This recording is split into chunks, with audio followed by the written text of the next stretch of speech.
Hi, Sue. Hi, Kenny.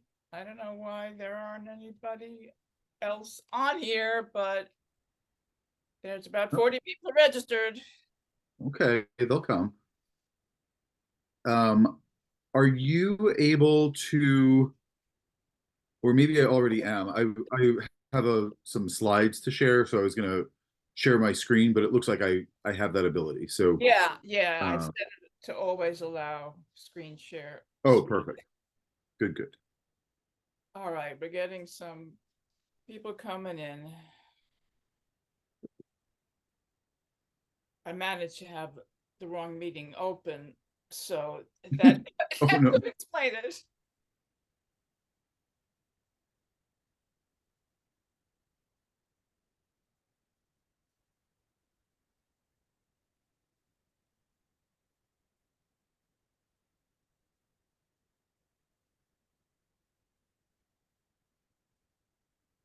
Hi, Charmaine.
No, I don't like that.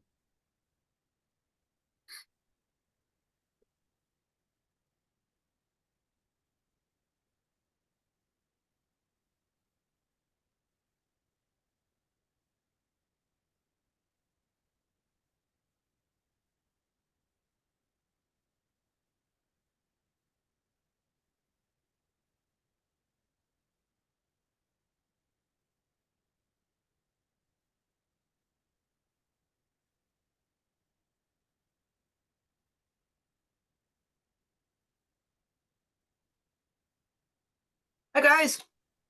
Hi, Marina. Hey, good to see you. Likewise. How are you? Great. Thank you so much for agreeing to do this for us today. We're delighted. Good. Yeah, happy to do it. Well, it's a wonderful thing, and I think something that people will really find to be very, very valuable and helpful. So thanks so very, very, very much. I Okay, sure hope so. Yeah, thank you. excellent. Hi, Sue. Hi there. Have you met Kenny in real life? I don't think we've met in real life, have we? That's too bad. We Kenny is worth we did. The Remind me. last time I was I think it was 2019 at the annual meeting of the Choral Consortium. I came and did a presentation on Right. Chorus Connect. That is right. Okay, boy, you got a good memory, sir. It's well, I remember it because I was sweating bullets about it, but Great. it turned out to Me be. too, because did a super job and everybody Thank you. appreciated it. I do remember that fairly well, and I do remember that you did do a super job. So Well, uh, thank you. I think we can more than corroborate that. That's great. Excellent. Well, we'll give people a few minutes to just join in, and then we'll get the show on Yeah, the road. Okay. very Okay. good. Sue, will you do the introduction? Yeah. Okay, great. Thank you.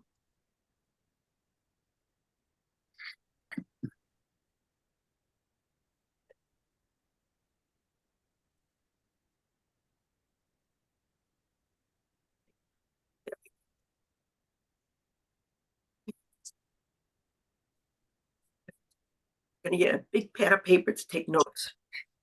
Oh, good.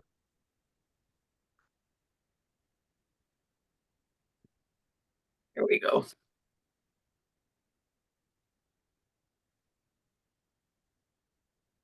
Ready.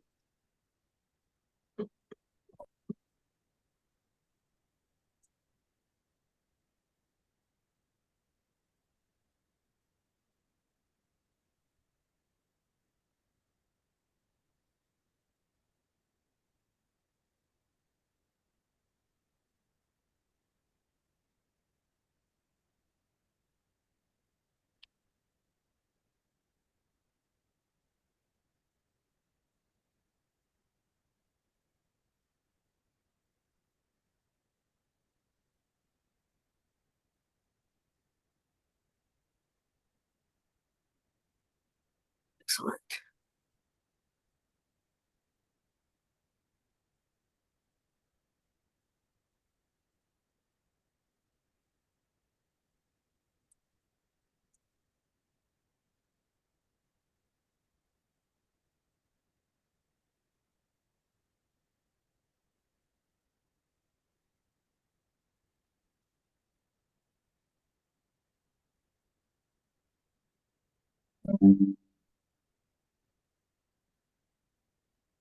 Here we go. A few more folks coming in.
Expecting about 40 people, so we'll wait a while till we get, you know, maybe 10 more or so. Sure.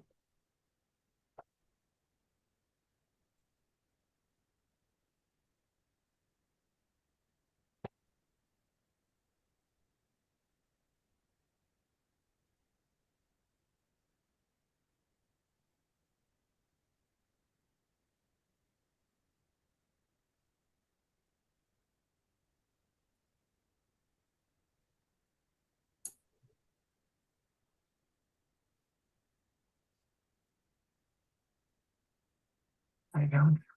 I don't.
Oh, it doesn't look like an onslaught. Maybe we should get Yeah, I started. think we should. Yeah. Okay. Well, hello, everybody. I'm Sue Metz. I'm the president of the New Jersey Choral Consortium, and I'll introduce the board members that are here. Marina Alexander is the vice president. Elayne Grossman is a board member. Eric Schwartz is a board member. And there are a few others who couldn't make it today, or maybe they're not the ones that do social media for the choruses. Our presenter is Kenny Litvack, who is my chorus buddy. And ever since he started doing social media for Princeton Pro Musica, we started selling more tickets. So I know that what he does works, although I can't tell you what he does, but he can tell you what he does. So mute while, while you're listening. And if you want to ask a question, put it in the chat and I will keep an eye on the chat. Kenny, it's all yours. All right, thanks, Sue. And hello, everyone. It's so nice to be with you today. And thank you for the introduction, Sue. I'm going to share my screen so that we can sort of walk through this journey together. Give me a thumbs up if you can see the presentation that I've just shared. Great. Okay. So I'd like to start off with an introduction, but before I even get to who am I want to set a few, I just want to do a little level setting. I want to say that as much as I would love to say that what's about to occur here will be a comprehensive overview of all social media and all possible options for your future success on social media, that's just not what's going to happen here. What I'm going to share is my experience and what has worked and what maybe hasn't worked for the work I've done with Princeton Pro Musica. And I'd like to structure this a little bit more to the degree that it's possible on Zoom. I'd like to structure this like a conversation. If we were in person, I would offer interaction and we would have maybe some group activities and like maybe a mini breakout session or just an exercise. We can't really do that as smoothly here on Zoom, but to the extent that it's possible, I'd love to invite some interaction. So if you have a question, like Sue said, put it in the chat. And if I'm overlooking something that seems very obvious for the topic that we're talking about at the moment, feel free to chime in the chat and we'll get that filled in. Or raise your little digital hand and we'll see it and get to you. So that being said, on with the show. And if I'm looking over here, it's not because I don't want to see your beautiful faces, it's because that's where my slides are on a separate screen. I'll move back so maybe it doesn't look so drastic. So first of all, who am I? Like Sue said, I'm the marketing manager for Princeton Pro Musica, which is this season we're at full capacity, a 115 voice symphonic chorus. We perform, the larger choral orchestral type works. And I have been singing with Princeton Pro Musica for 19 years, since 2005. I served 6 years on the board, including as president. In the last 2 years or I guess the last 3-ish years of my time on the board, we created a new strategic plan, which I helped to guide. And part of that strategic plan was to identify that marketing was an area that was just needed beefing up in our general operational ecosystem. And we didn't have anyone focused at that time on really exclusively marketing. The executive director sort of did some things. We had some volunteers doing some things. It wasn't a focused effort.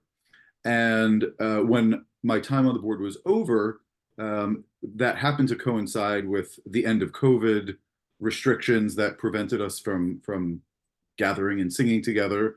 And so we were gathering for rehearsals again and having rolled off the board, I said, hey, I've got the time and the capacity. Maybe we can give this marketing thing a whirl. It's in the strategic plan and I have ideas. So we did that. I became Princeton Pro Musica's first marketing manager. And a lot of that involves social media. In addition to that, you may recognize me from various emails from Chorus Connection, which is a course management platform. I do sales and customer support for Chorus Connection. And I do some freelance art nonprofit or arts nonprofit consulting. My client currently is a chorus out in Pennsylvania, and I'm working with them on a strategic plan. I have been sort of all over the place career-wise. I worked in classical music publishing in Manhattan for a few years. I was a grant writer for an educational nonprofit for about 7 years. And my background is in music education. I was a voice major at James Madison University, studied music education. I have no formal training in marketing. So everything I share with you is trial by fire and, trial and error, see what works, and just keep doing that. I'm reading and listening to people who actually know what they're talking about along the way. So I impart their knowledge to you in the hopes that you can use it for your own success. If you can't tell already, I consider myself a storyteller. I think that's critical to being a good social media presence. I think having an idea, a narrative, a concept of who your organization is, what your organization is, and just reiterating that to your audience helps people understand who you are, what you're about, and why they should be invested in the product that you're putting out, which is, I assume, choral concerts. And I've been a singer most of my life, sort of dragged to the musical theater stage by the mom of a friend after my bar mitzvah, and that was sort of that. Got bitten by the bug and have been singing ever since. So that's who I am in a nutshell. And we're gonna talk about ways that you can use social media. But I think the first thing to really address is why. Maybe this is a question that seems obvious, but as I thought about it, it occurred to me that everyone, I think, acknowledges, okay, we have to do social media, but why? And what's the point? And what do we hope to accomplish in doing so? So what's the point? Social media, I think, may be obvious, is a part of your broad market strategy, and all of these points should work together to accomplish your goals, right? So marketing is very simply getting people to take an action. That's sort of the simplest way you can think about marketing is, what do you want people to do and how do you get them to do it? We get marketed to all day, every day by commercial entities and nonprofits and whatever else, constantly. And the idea is to take a step, buy a ticket, make a donation, come to an event, whatever. So you've got your website, which should really function as the hub of your whole digital presence, right? Like your whole footprint on the internet should all roads should lead to your website. That's where people find out how to do whatever it is you want them to do, how to become a member of your chorus, how to buy a ticket, how to get to that, symposium that you're sponsoring about Brahms. I don't know. That's where it all is. And then everything else sort of are the roads that lead back to it. Your email marketing. So whether you're using MailChimp or, Constant Contact, whatever your email platform is, or if you're just sending, group emails with a, I don't know, 150, 1,000 people blind carbon copied. Whatever you're doing to communicate with your patrons, you want those roads to lead back to your website. Click here to find out XYZ, right? And then direct mail is also a part of that if you're sending concert postcards or appeal letters or whatever else you're doing. But social media is part of this whole marketing ecosystem.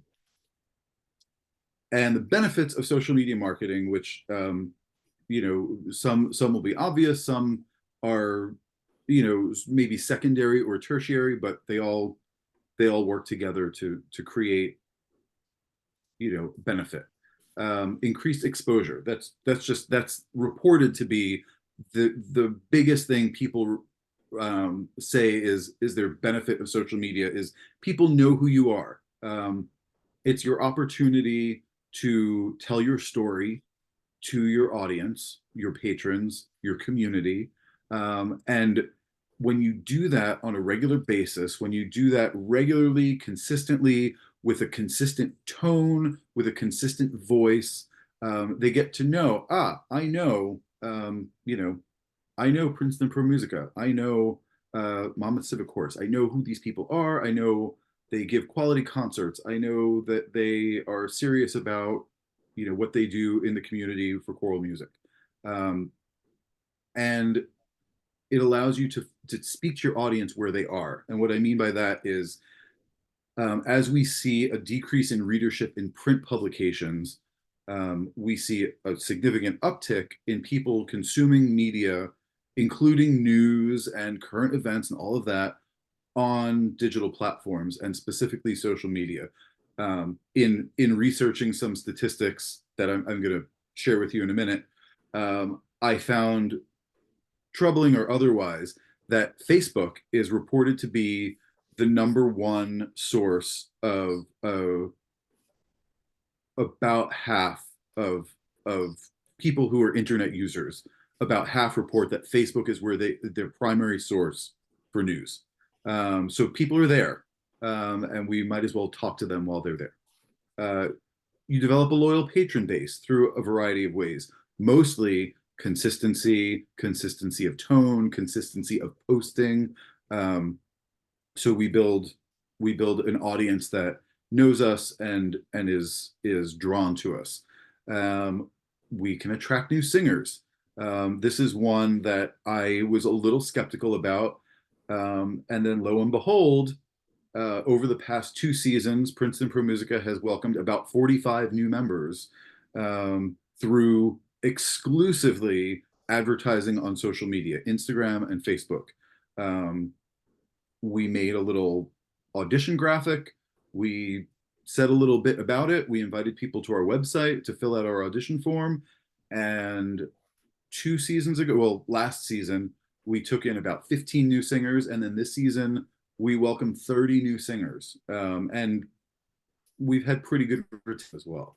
And so, this is the power of, especially coming out of a time where we've seen a lot of decrease in our membership. This is an opportunity to sort of rebuild. And I think many choruses probably are still in that rebuilding phase. So this is a way to rebuild.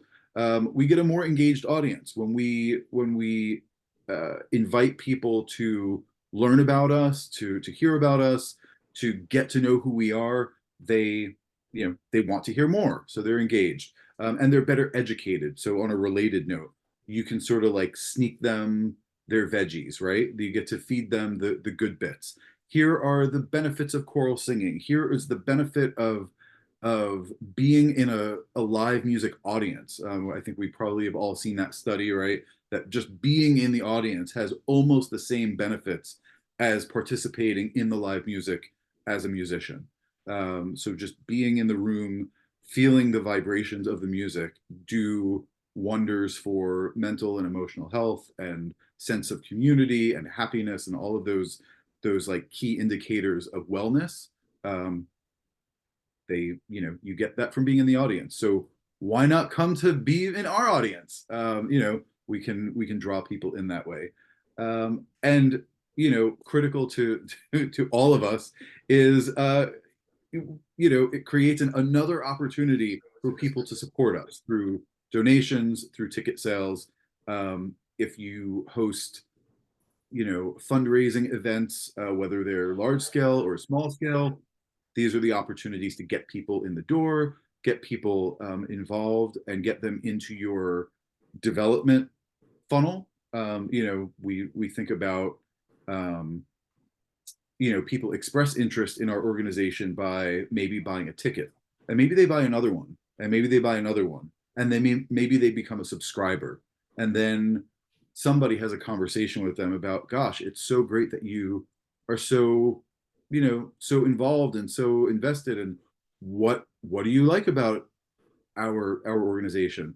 We would love your support. Here's a thing that we're trying to do, and this seems to be in alignment with what your interest is. Where can we, that's a fundraising and development tactic, but it starts with social media, or it can start with social media.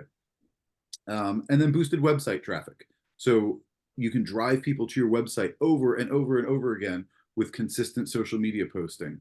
And when they're on your website, they might click around. They might see that button at the top of your website that never goes away that says donate or tickets or whatever it is, whatever the action is.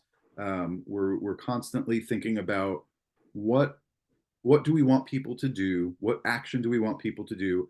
How can we entice them to take the step to take that action? So, benefits of social media. Any questions before I go on? Sue, you're watching the chat?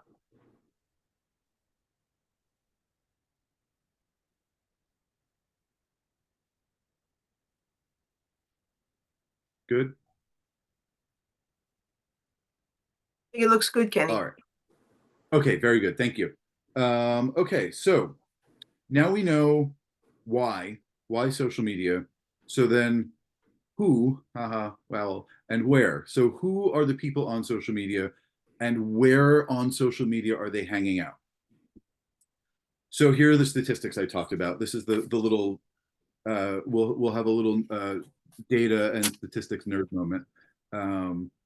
So in 2024, this year, there are estimated to be 5.17 billion total social media users. That's more than 60% of the population of the globe. People are on social media.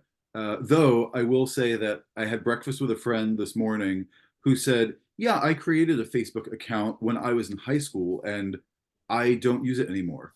So like the account is active, but I count in those 5.17 billion users, but I never log into Facebook. He's an Instagram user. Fine. Still a lot of people out there. I think it was Facebook has 3.1 billion active users per month. So people are on social media for sure. The average person uses between 6 and 7 different social media networks per month.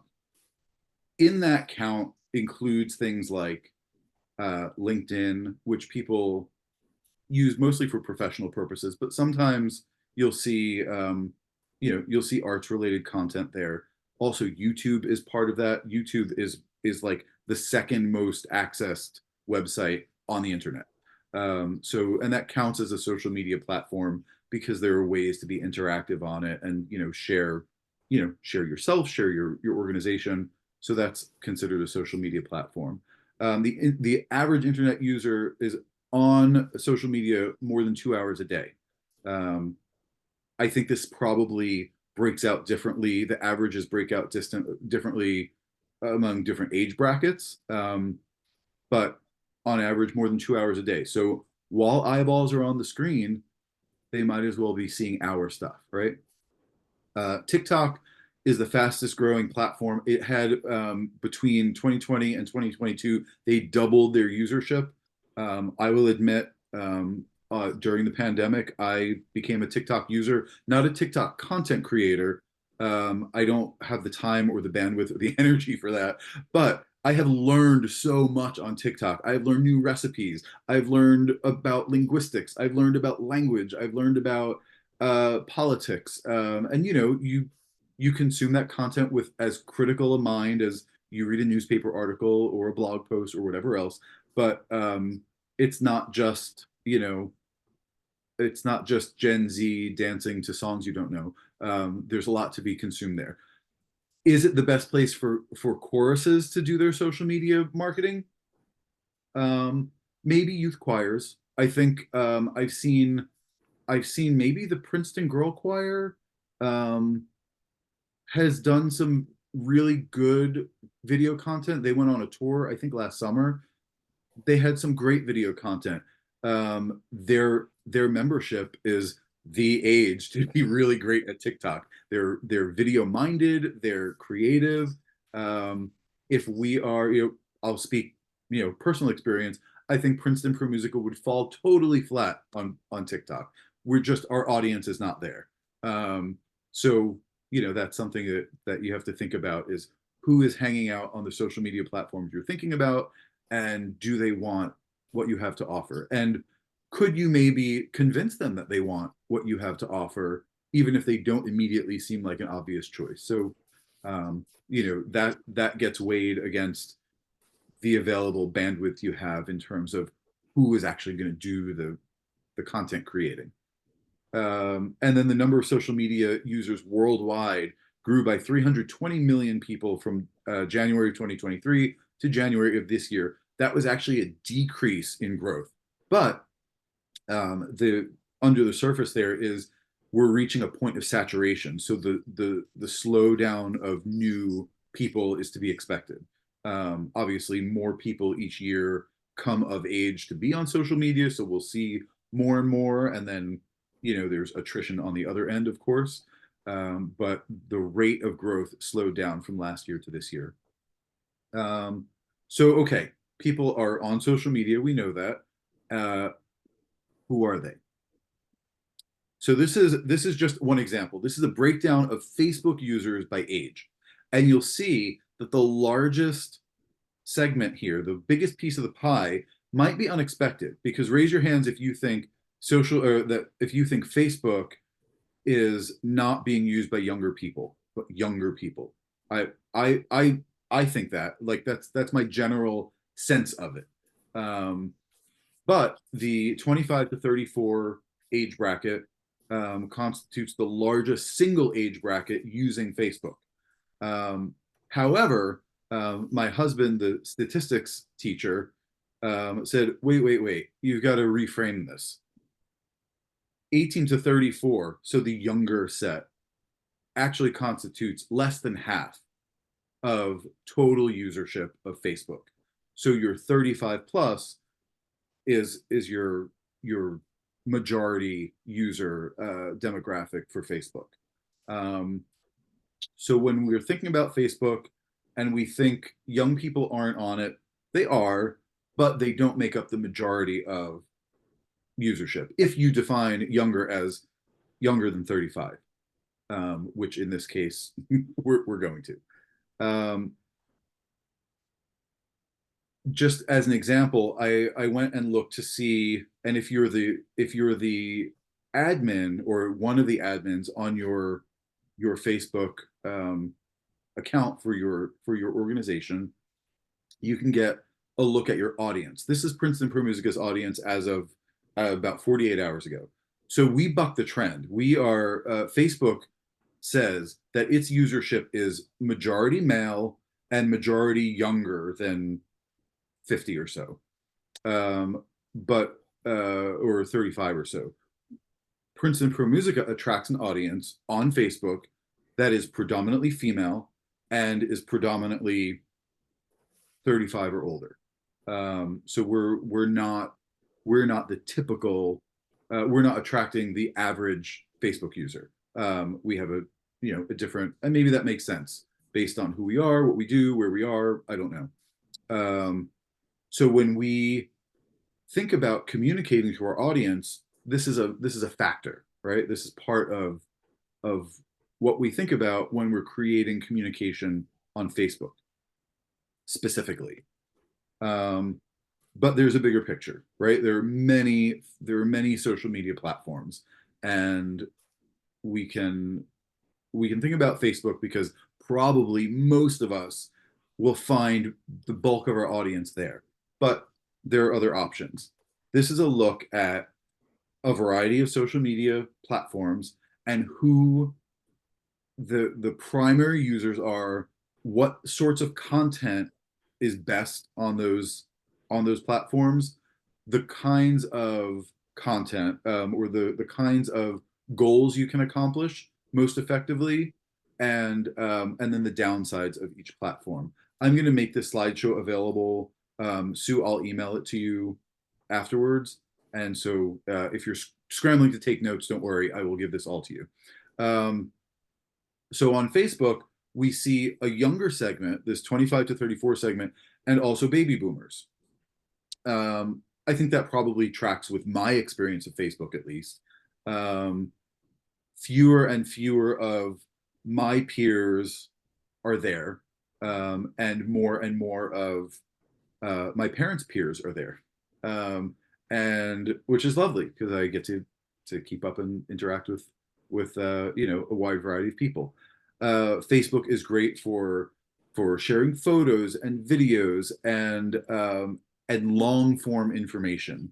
You can have longer posts. It's easier to read a longer post on Facebook than say on Instagram.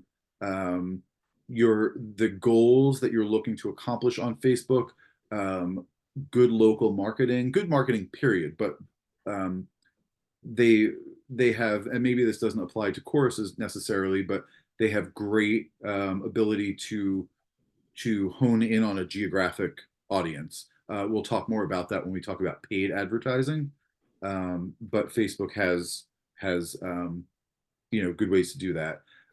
Advertising generally, and then building relationships. Facebook is a great place for interacting, for commenting on comments, for starting conversations, for inviting people to give their feedback, that sort of thing. And the cons are weak organic research, organic reach. Organic reach is, and this is a little jargony, and I'm not a marketing theorist. I'm not a marketing academic. So this is all, self-discovery here that I've done. So when we talk about organic reach, it means you post something, it's original content you've created, and the people who are following you find it and interact with it. And then they share it or they comment on it, whatever they do to interact with that post, that's your organic reach. That's as opposed to paid or sponsored reach, where you basically are paying for clicks, which is beneficial. You're paying for views, you're paying for clicks. That can have really good, it can have really good outcomes. Specifically, when we advertise on Facebook and Instagram for new singers, we paid for those ads. We paid for those ads to be put intentionally in feeds so that they were certain to see them on Facebook, on Instagram, in their stories, on their sidebar ads. And you don't have to spend a ton, but the outcome was, over the course of 2 years, 45 new singers. That's whatever your dues are times 45. That's a significant, chunk of change when you're thinking about what programmatic things are possible for next season. What soloist can we book? Maybe a higher profile somebody, or somebody who demands a bigger fee. This is all sort of feeding the mission, because no money, no mission, and no money, no mission, no mission, no money. So you have to know who you are to make money, but then you also have to spend money to do the thing that you say that you're all about as an organization. So Facebook, great for all of that. YouTube as a social media platform for choruses can totally be done. I think it requires a little bit more dedicated bandwidth on the internal side. It's not quite as easy as putting up a Facebook post or sharing someone else's content or whatever, but it's great. Video is resource heavy, like it says here in the cons column, so it just requires a lot of attention. but it's good for if your artistic director wants to talk about, you know, the history of whatever piece that you're presenting, or the theme of the concert that's coming up, and there's, you know, really insightful things to know ahead of the concert. That's great content to share. And YouTube is the place we think about finding those things. And of course, you can link to them on Facebook. You can link to them on your website. You send the link in your email marketing. And then that all leads to YouTube. But then in the YouTube caption, you say, for more information, visit arcadiachorale.org or whatever it is. So we're always leading back to the website so that people can do more and learn more about us. X, formerly Twitter, if you have somebody who's really dedicated to constantly posting, go for it. Make that determination for yourself. It's such a fast-paced environment on Twitter, on X, that it's difficult to really get traction. And there's so many users, and there's so much noise. And you know, for me personally, I don't find it a worthwhile place to be for a chorus. Somebody has asked, how shall we evaluate our website? It all goes back to the website. What constitutes a good one? Elayne, that's a great question. So what I would say is learn about Google Analytics and register your website with Google Analytics, which will tell you how many people are coming to your site in a given span of time. And you know, all these things are customizable. You can see by month, by quarter, by year, whatever. You can even see like what days visits spiked. I know that because Princeton Pro Musica has an online concert program now, I can see the spike in visits on a concert day because people are scanning a QR code that goes to our online concert program that lives on our website. So I see on a concert day, there are 500 views to our website. Whereas in the average week, maybe we get, I don't know, 100 visits. So, you know, what constitutes a good website is relative. You know, it's what are your goals, and does the website accomplish those goals? If the goal of the website, which personally I think it should be, is to get people to support your organization, buy tickets, become a singer, make a donation, and they are doing those things on your website, that's a success. You can drill down much further with analytics and you know, what sorts of posts are bringing people to your website, what sorts of social media posts are bringing people to your website, what you know, what advertising is doing it. There's lots and lots and lots that can be done. That requires lots and lots and lots of bandwidth, accomplished when somebody is dedicated to that role. I know many of us, you know, many community choruses are run entirely by volunteer forces. And, you know, when you find a great dedicated volunteer who has that expertise and is willing to work for you consistently, hold on to that person and do anything they ask you, because it's worth, you know, they're worth their weight in gold. But if you have the capacity and the means to do so, and you can pay someone to dedicate their time to this purpose, then by all means, that might be a good strategic priority. That's a great question. I will think more about that as we go and comment more on it. And if I have any revelatory thoughts after this session, Elayne, I have your email address. I can just email you. But for anyone else, I'll email Sue, and we'll get these thoughts shared. So I don't want to spend too much time on this chart going you know, platform by platform. But I think I skipped Instagram, and I shouldn't have, because I think it's probably, in my mind, in second place for where where you can find some good traction and good success. Instagram has a slightly younger usership. I don't see in this first people column, I don't see my age bracket represented at all. I'll be 43 in July, and none of these, oh, with the exception of, I guess, X, which I think is is a dumpster fire. I don't see myself represented here. Maybe I'm an anomaly. I was an early Facebook adopter, like back when you had to have a college email to be a user. So I've been on Facebook since 2004. I got very good at it just by being a regular user. And yeah, so that's where I feel comfortable. Sue, the green icon is TikTok, and the yellow icon is Snapchat.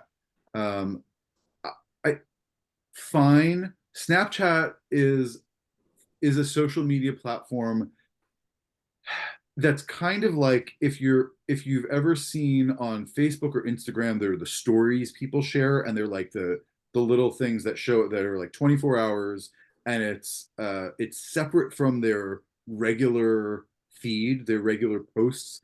They're like special little, temporary things that you share, and it could be a video, whatever, a photo, just text. They show up for 24 hours, they disappear.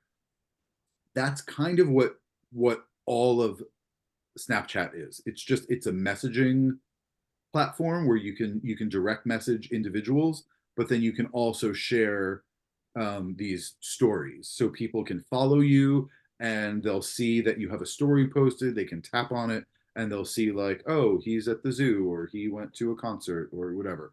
But then it disappears in 24 hours. There's no TikTok doesn't have a permanent feed, pardon me, where you would go and say, oh, what are all the things that that this chorus has posted? That doesn't exist on Snapchat. I think of it more like just a messaging service with like the bonus of sharing quick little 24-hour stories. And TikTok we talked about. I think TikTok is fun. There's plenty being said in the political sphere about it, and dangers it might pose from a security standpoint. Uh, you know, all of that is beside the point. That there is content there that is very interesting, and if you have an audience that might be looking for you there, it's worth considering. That's one of those things where I would engage the chorus themselves, your singers, to create the content, um, to send to you, and then you can share from the chorus account. Um, because one person creating all that content it's a whole job.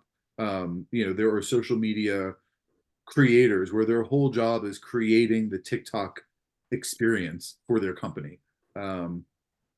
A lot. Creating video is a lot, because no video you see that's sleek and good and effective was done in one take. It just wasn't. No matter how spontaneous or extemporaneous it seems, it just wasn't. I haven't done a ton of video, but I've done enough to know that you know even the pros get tongue tied and they need a second or a third or a 17th take. Um, so that's TikTok. And then LinkedIn. Um, Princeton Pro Musica has a LinkedIn account. I don't know that I've ever posted to it. I It might be interesting to see like who we might attract for like a recruitment type of thing. Um, it I think we established it a, before I was staff. I think it was established to maybe find board members, because people are looking for volunteer opportunities on LinkedIn very often, or that's one of the things that they're looking for on LinkedIn in addition to jobs. And um, so that's a way to use social media. I hadn't really talked about finding board members through social media, but that's a possibility. I think I think word of mouth and personal connections, direct personal connections, are still kind of the best way for that. But You know, we've had a few community members come onto our board to varying degrees of success, you know, where they just were not affiliated with choral music at all, but they were just broadly supportive of the arts and came onto our board. Some, you know, served really, you know, very finely, and some sort of disappeared after a while, and that happens. But LinkedIn would be for me where that might happen most successfully, better than putting out a general call to your larger Facebook audience. But who knows? So this is the sort of ecosystem. There are other social media platforms. There's now Threads. Threads is like Twitter, except not owned by Elon Musk. That makes some people happy. That makes some people not happy. Threads is Instagram or Meta's. So Instagram and Facebook are both owned by Meta. Meta owns Threads as well. It's about a year old or so, maybe not even a year. It's Twitter basically without Elon Musk, and it had a moment when it came out. People were excited about it and they were posting all the time, and then it has sort of dropped off. I think for all its faults, X is still the place for that type of social media posting. Your mileage may vary. Maybe you have a thriving Threads account, and if you do, share your secrets with us. Okay, so next slide. Here we go. So based on what we just talked about, I want you to just take a moment in your own brain and think about the two platforms where you would most expect to find your audience. I don't know if you're singing with an adult chorus, with a children's chorus, you know, if you're managing an adult chorus or a children's chorus, if you are you know, specialized in some, a very specific type of music, where your audience might be within the social media sphere. And then if you had to pick a platform to call your reach audience, what would that be? And that for me, that's a tough one to answer. Where would our reach audience be? Maybe YouTube, maybe LinkedIn. Yeah. That's a tough one. Okay, so before we move on, are there any other burning questions? The website one was a really good one. I think we don't talk enough about how do we measure success. I think that's like the next step. So once you are generating a social media presence, how do you measure whether or not it's any good? The surface level answer is, are you accomplishing the goals that you set out to accomplish? Are you selling more tickets? Are you finding new singers? Are you finding an uptick in donations and financial support? But then, what are the metrics that you're wanting to measure? Is it how many people click on the like button? Is it comments? Is it clicks on the links that you post? And all of these things on Facebook and Instagram at least are measurable. You can measure through their tools, their native tools, what the people who are interacting with your posts are doing. Are they sharing your posts? Are they commenting? Are they, whatever? So that's sort of always in the background is how do we measure success? And that's, across the spectrum. How do we measure artistic success? How do we measure, board success? How do we measure marketing success, advertising success, recruitment success? What are all of the ways we can be successful, and how do we measure within those categories? Okay, so now what is the thing? What do we post how do we post, where do we post, how often do we post, what makes a good post, who should be posting. These are all the things we'll talk about in part the third. Elayne, what does it cost to post on YouTube? How does copyright infringement get in the way? We're going to talk about that within this section, so we'll get there. But good thinking. But I will say, specifically on YouTube, I don't know, but I suspect it's similar to Facebook and Instagram, which is to say, you decide how much you put into a boost, and that determines the reach of that post. So when we post on social media, I'm going to share this conventional wisdom with you. I do not always abide. I shouldn't say always. I almost never abide by this conventional wisdom. Maybe I should. I might experiment with it, but the general conventional wisdom is that about half the time, or even a little more than half the time, you should be sharing other people's content relevant to your audience. That's important. Not just any content, but relevant information to your audience.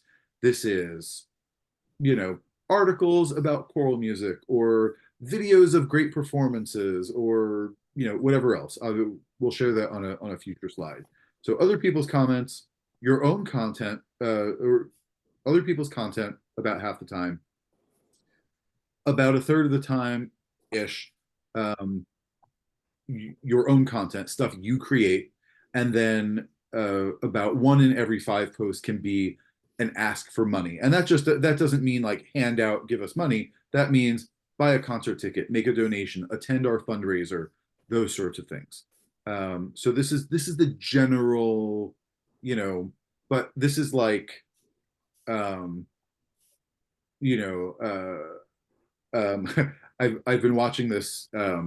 This isn't funny. I've been watching this show on Hulu called "We Were the Lucky Ones," and it's based on the real story of a Jewish family in Poland during the Second World War.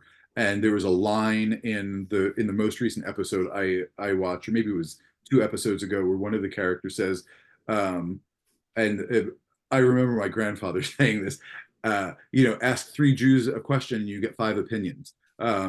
This is what I think about when I think about this golden rule, or this general conventional wisdom. You can Google this and you'll find 18 versions of this that are all a little bit different. So this is a guideline, and I almost never follow it.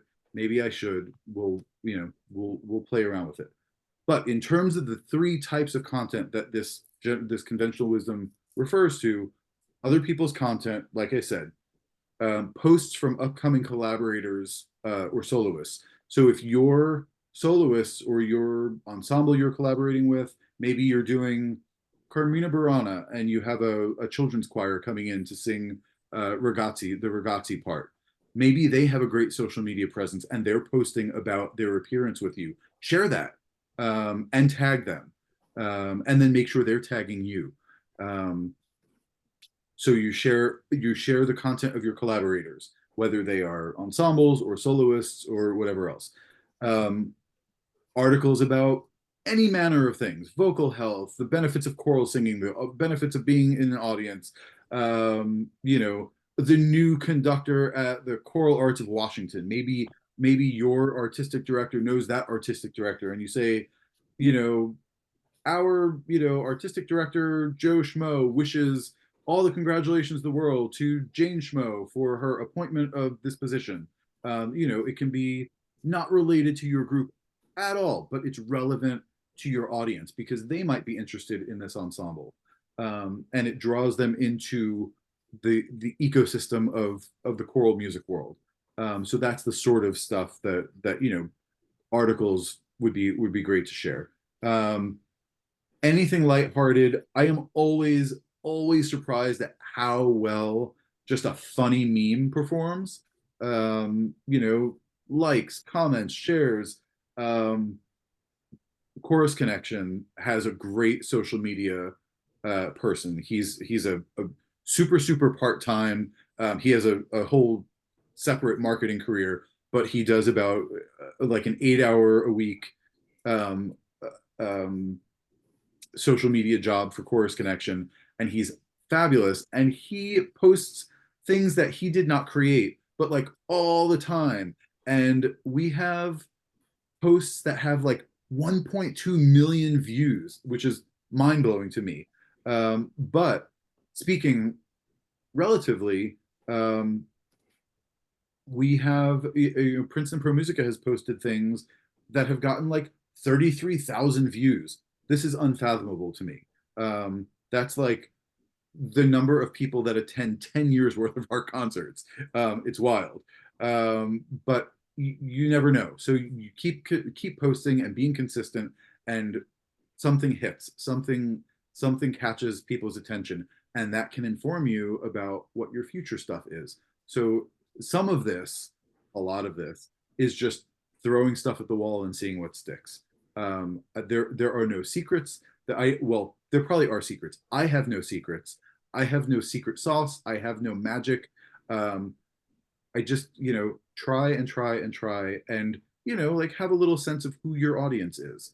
And, so like, and you can share, there are great sources. I mentioned Chorus Connection, Classic FM posts great stuff that's sometimes it's serious, many times it's lighthearted. Just getting people to be, to have a diversion. I think we all are in pretty serious need of a laugh. I would say these days, but these days seem to go on and on. So just something nice that people just enjoy seeing, and take their mind off of serious stuff for just a second, and then they see your logo associated with it, like we're creating subconscious connections, right? This is all good stuff. Other musical cultural happenings in your local area that would be of interest to your audience, as long as they don't interfere with your concert weekend, obviously. But maybe there's another chorus that you have a relationship with and you can share their concerts. Maybe there's some other thing happening that's related to a concert you're performing. You've got Mozart on your season, and there's another organization doing a different Mozart earlier or later in the season. You can share about that and say, make it a Mozart season. There's lots of ways to share what other people are doing, and that also fosters goodwill. It makes you look like a good sport, that you are supporting the arts in your area, just like you're preaching to your audiences to do. And that's essentially what we're saying anytime we post, right? Is support the arts. And so when we do that as an example, we're leading in that mission. And then videos of great performances. These are available all over the place. I will stop and listen to a Voces 8 performance any day, anytime. Whether it's a pop arrangement or, Palestrina or whatever, these 8 voices can almost do no wrong, to me. And when people share them, I listen. I have listened to their rendition of Ben Folds' The Luckiest 8,000 times. It stops me in my tracks every time I see it. So share that sort of stuff, especially if it's if it's something that you're performing or by a composer that you're performing. Is it relevant to your season or the general sort of music that you perform? And this is by far not a comprehensive list. This is a small handful of ideas of other people's stuff that you can share.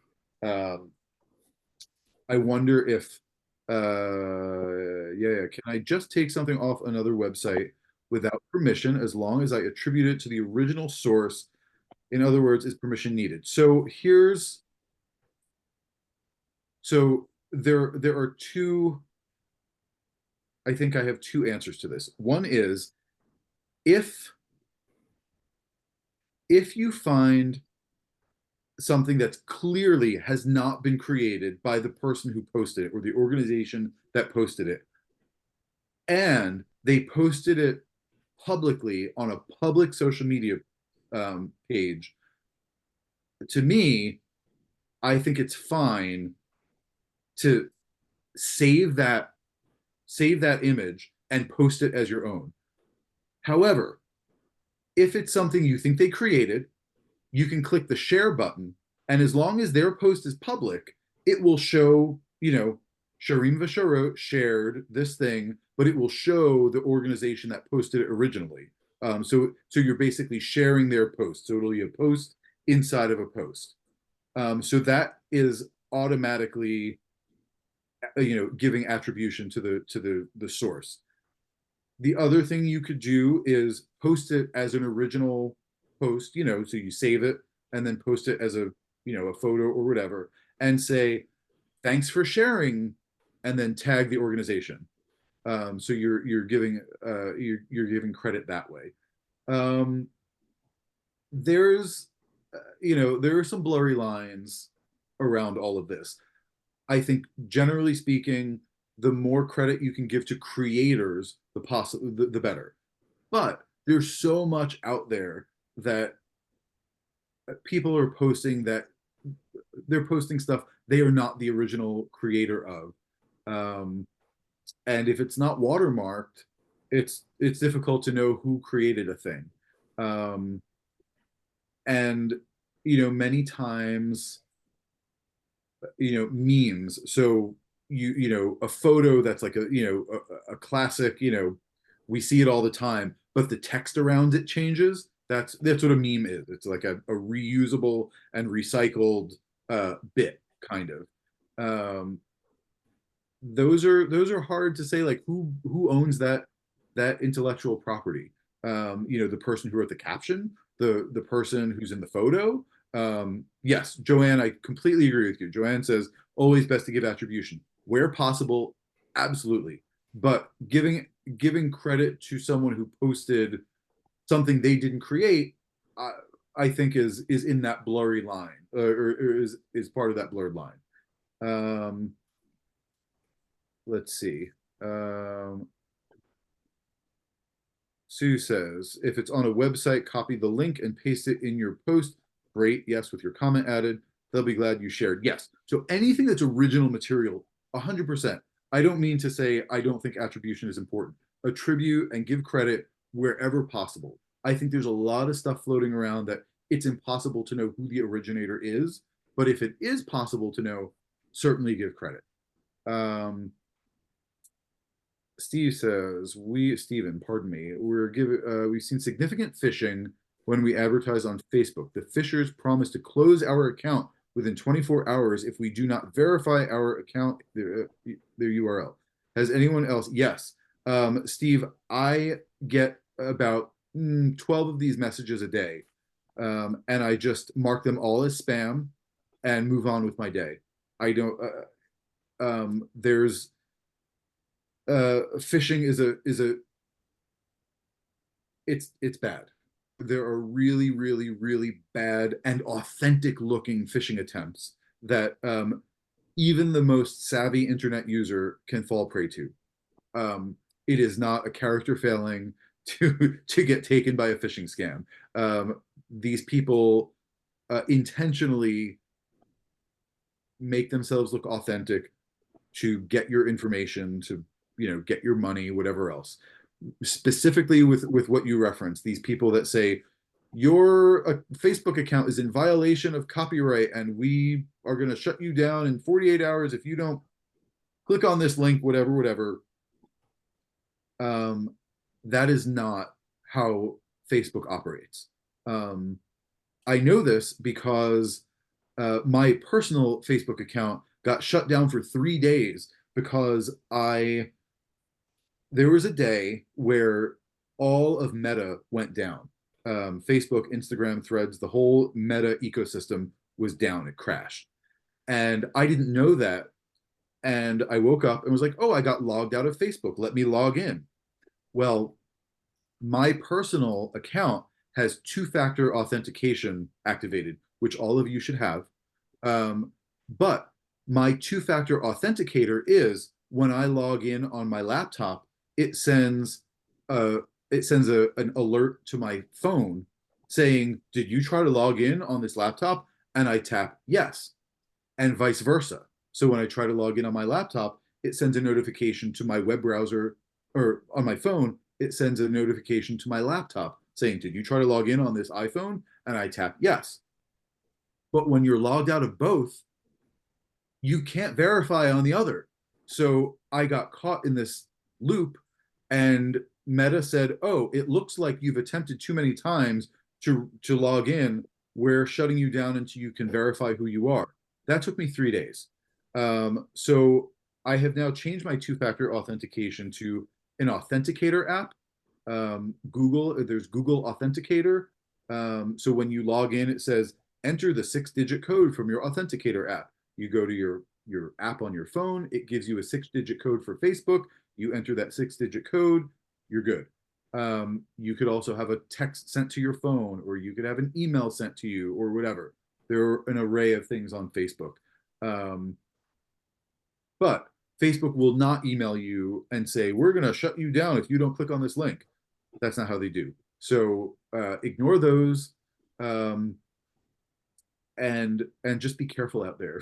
Phishing is really serious, and it's out of control. And if you ever come across, I don't know, a legislator of any sort who has any sort of power to do anything about this, urge them to like create regulatory measures against phishing, because I feel like it's unhinged what we're doing here.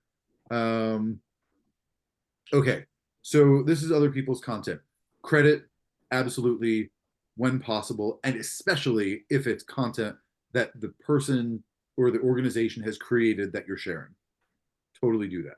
So that's other people's content. That should, according to the conventional wisdom, constitute roughly half of your social media posting. Now, your own content can be a wide range of things, including all of the stuff we just talked about that you create, right? You can write articles. Your artistic director, I'm going to skip to this last point because it's an important one. Your artistic director can do more than conduct, right? More than rehearse the chorus, more than conduct the concert. Your artistic director is the resident choral music expert, unless you happen to have other choral music experts in your chorus, which is entirely possible. But they're the one with the public face, right? They are the one who speaks at the concerts, who writes the appeal letter, who makes the video inviting people to the concert that you post on your social media accounts. So your artistic director is a good source, and I've got I've got 2 artistic directors right in my window that I can see. So I'm speaking partly to you. This is a great way for you to help your chorus have its own content to share. This is video, this is blog articles, this is just short little 30-second videos saying, we have a concert this fall you absolutely cannot miss. It's on October 3rd, it's at 4 p.m., it's at the whatever center, and this is what's on the program. Go to our website and find out more about it. You absolutely have to be there. Don't miss out. You can say a little more, flesh it out, make it, sleek. But, there are lots and lots of things that as the public face of your organization, your artistic director can do to generate content. And it doesn't even have to be labor intensive like that. You can make, I don't know, we've got a concert coming up celebrating the music of Estonia. I don't know. Here's a YouTube playlist of choral music from Estonia that will get you in the mood for our concert. You won't believe the harmonies and sounds that you're going to hear in this playlist of tunes.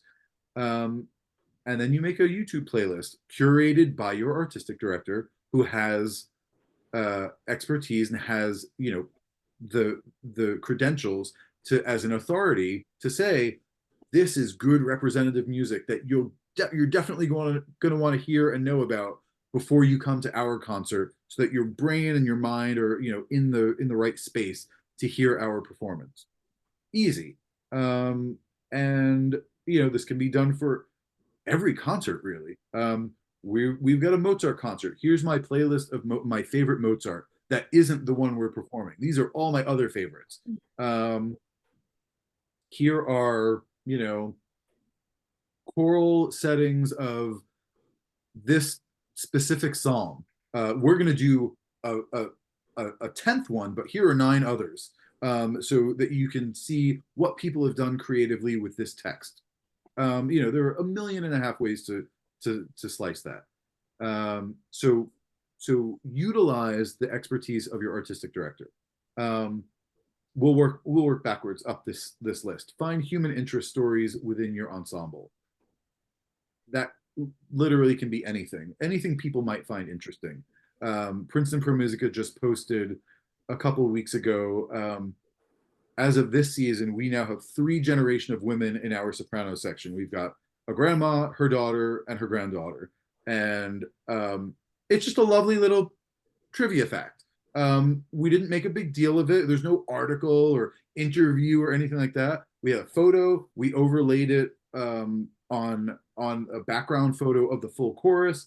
There's a little caption that says, "This is Sydney and Sandy and Emma, and they are, a multi-generational trio in our soprano section. We love having their voices among us. Isn't it cool?"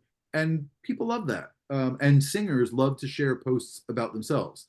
So they will share that and be like, "Hey, look, I got featured." And then that increases the reach of your post.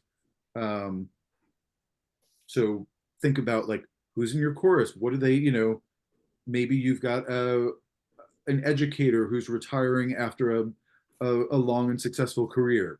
That's a nice feature. Or somebody who's done something interesting in the community, some sort of, civil service type of thing, or volunteer work, or other musical, achievements, all sorts of things. So this is all, just content idea generating. Curate content that generates interest in and enhances the concert experience. This is like the YouTube thing I was talking about. I think that there's an opportunity to expand the idea of what the concert experience is. The concert experience very typically is people show up at 4 p.m. on Sunday, they hang out for an hour to 90 minutes, and then they go, "Oh, well, that was lovely," and they go home. And maybe they come back for the next one, maybe they don't, whatever. But you can prime them for weeks or a month or 6 weeks ahead of time to say, "Here's the thing we're going to do. Here's more about the composer. Here's more about the text that is being set. Here is what our artistic director thinks are the best other things this composer has written. Here's what our chorus is feeling about preparing this music." And then on the after side, you can ask people what they thought. Audience surveys don't always have to be lengthy and onerous, but you can share, you can make a graphic that says, "What did you think?" And then the caption can be like, "We just had an extraordinary concert on Sunday. We loved seeing everybody there. Let us know your favorite moment from the afternoon." And then, people can engage with that. Inviting people to engage is, it's the point of social media is be social. So encourage engagement, encourage people to give feedback, to ask questions, to, people love to name their favorite blank, their favorite piece of choral music, the favorite venue they've ever performed in, their favorite conductor they've ever sung for. I don't know a singer who was active in, from the 70s to the 90s who doesn't have a Robert Shaw story. This is like, people love to share their stories, so invite them to do so. And I think one of the easiest things to do, and I have not been I've not been as consistent and diligent about this as I could be since roughly the holidays, but I finally created a questionnaire and created a member feature, like we call it the singer spotlight. You can call it whatever clever thing you want, and feature your members. humanize your group, especially if you're a large group that can sort of be, when people come to see a large group of people sing, they're not necessarily seeing individual singers. They're seeing a block of people creating a wall of sound. So by creating a singer feature, you're able to humanize the group and say, this is this one person who sings in the alto section, and she has sung in this venue, and that was her favorite, and this piece of music was her favorite thing, and she's been singing since she was 3, and taking piano lessons from her grandma and whatever else. So little moments to just highlight your singers as people. I think, Sue, you were featured in our singer spotlight. And that was one of our singer spotlight posts, is the one I was talking about that got something like 35 or 36,000 interactions. We had a new singer this year came to us through the marketing, the paid advertising we did on Facebook and Instagram. Did a feature on him, and it just took off. He shared it with his network. People in his network shared it with their networks. And, this is like exponential growth. Every time there's another degree out from the post, the audience grows and grows and grows, doubles and doubles and doubles. And, that drove, Facebook sent me an alert saying something like, you are a featured content creator this month because of your performance, and I didn't do anything differently than normal. I just, did the thing, and I was being consistent about it. And now that I'm talking about it, I'm reminded that I really need to start being consistent with it again. It was a good thing, and maybe we'll have another, little viral moment. So, again, this is not even close to a comprehensive, list. If you have ideas, put them in the chat. We can talk about them. And there are really, truly, your organization and your audience better than anyone. I hope you do, at least. And what sort of content they like, or you probably suspect what sort of content they would like. And so that's where you start. And if that's not the case, then you try something else. And if it is the case, keep doing more of it. And be creative about the ways that you are sharing this sort of thing.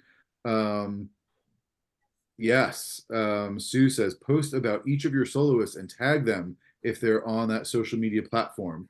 That is a totally easy one. And many of your, if you're hiring soloists for whom vocal performance is their career, and they're at all savvy, even a little bit, they have a social media presence. Many of them will have a professional page. Kate Maroney, mezzo soprano. So that's separate from her personal account. This is her professional account, and that's the one you want to share, so that you're not, imposing on people's private social media experiences. So that's a great one, and it's easy, and usually it's content that you don't have to create, which is great. I'm going to pause for 12 seconds to catch my breath and see if anyone else has any suggestions. And great. So, ask for money. Does anybody watch Parks and Recreation? That's Mona Lisa Saperstein. She plays the daughter of a doctor played by the Fonz, by Henry Winkler. Hilarious. Anyway, asking for money usually is two things, right? It's concert promotion, it's fundraising. So come hear us and support us so that we can afford to perform, so that you can keep coming to hear us. These are, generally speaking, at least for adult choruses, the primary drivers of asking for money. Youth organizations have educational components. They might tour. They might do, there are different goals. But these are generally the two categories of reasons why we're asking for money. For concert promotion, don't just give, like here's where, here's when, here's what, that's important. Certainly make that part of it, but sort of create like added. We talk about added value. This is like a very salesy term. Um, Somebody needs to be muted. Right. Unless that's in my head, in which case somebody let me know. Okay, good. Okay, good. So we want to entice people by adding value. Maybe you have a pre-concert talk. Maybe your artistic director is going to talk about the piece um, beforehand. 30 minutes before the concert, there's going to be some, scholarly type engaging chat about the piece you're about to hear. Maybe your concert venue is in a downtown area with a vibrant restaurant scene, and you can sort of make like hey, make a day of it. Come have lunch on lovely Main Street, come hear our concert, get coffee or ice cream at one of the many shops afterwards. It's a whole thing. It's a day. It's a lovely cultural outing. You can maybe form a partnership with a restaurant, the next block over, show your concert ticket and get 10% off your bill. There are lots of ways to build enticement around concert promotion so that it's not just come hear the concert. Ideally, that would be enough, right? But we live in a noisy world where everybody wants our attention and our dollars. And so we're in competition. So we can't really afford to stand on ceremony and say the music should speak for itself. It should, I agree. But we're competing for eyeballs, and we're competing for time, and we're competing for dollars, and we're competing for like just mental bandwidth. Everyone seems stretched to their limit. And I won't get into, I think that's by design of our society. Different conversation, different Zoom call. Stick around and we can bash capitalism together later. But we're in competition with other organizations, and we need to make it worth people's while.